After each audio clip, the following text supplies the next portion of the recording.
থরে থরে সাজানো এসব বস্তায় বেড়ে উঠছে আদা গাছ। ইউটিউবে দেখে নিজ বাড়ির ছাদে এমন ব্যতিক্রমী উপায়ে আদা চাষ করছেন রাঙ্গুনিয়ার হাজারীখিল গ্রামের মোহাম্মদ হেলাল উদ্দিন। 1000 বস্তায় প্রথমবারের মতো কাজ শুরু করেছেন হেলাল। এতে খরচ হয়েছে 70,000 টাকা। তবে আদার ফলন 3000 কেজি ছাড়িয়ে যাবে বলে প্রত্যাশা তার। প্রায় 70,000 টাকা মতো ইনভেস্ট করছিলাম আমি আদাতে।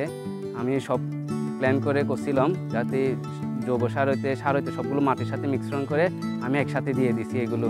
এখন দেখা যাচ্ছে আদাতে আমার ফলন ভালো আসতেছে। বাড়ির ছাদ ছাড়াও সামনের আঙিনায় সারি সারি বস্তায় আদা চাষ করছেন হেলাল। এভাবে স্বল্প খরচে সহজে অনাবাদি ও পতিত জমিতেও বস্তায় বা টবে আদা চাষ করা যায়।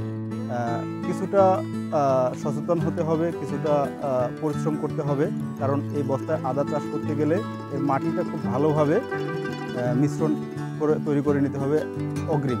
আর এই মাটিটা এমন জায়গা থেকে সংগ্রহ করতে হবে যেখানে হচ্ছে যে কোনো ফাঙ্গাস বা ব্যাকটেরিয়ার জন্ম যেন না হয় ওই মাটিতে। এই ধরনের মাটি আমাদের নিতে হবে এবং যে যারা নতুনভাবে করতে চান তারা অবশ্যই কৃষি বিভাগের পরামর্শ মতো করবেন, না হলে আপনারা নিজেরাই করলে হয়তো আপনাদের কন্দপচা রোগটা বেশি হয়ে যেতে পারে। একটু ভিন্নভাবে যে চিন্তা করার প্রবণতা, সেটা আসলে আমার দৃষ্টিটা অনেকটা ওপেন করে দিয়েছে। তো আমি আশা করি যে ভবিষ্যতে আমরা যখন যুবকদের যে ধরনের ট্রেনিংগুলো দেবো, এই কৃষি বিষয়ক ট্রেনিংগুলো অর্থাৎ একটু ব্যতিক্রম যেগুলো থাকবে, সেই ট্রেনিংগুলোতে আমরা উদ্বুদ্ধ করব যুবক সম্প্রদায়দেরকে।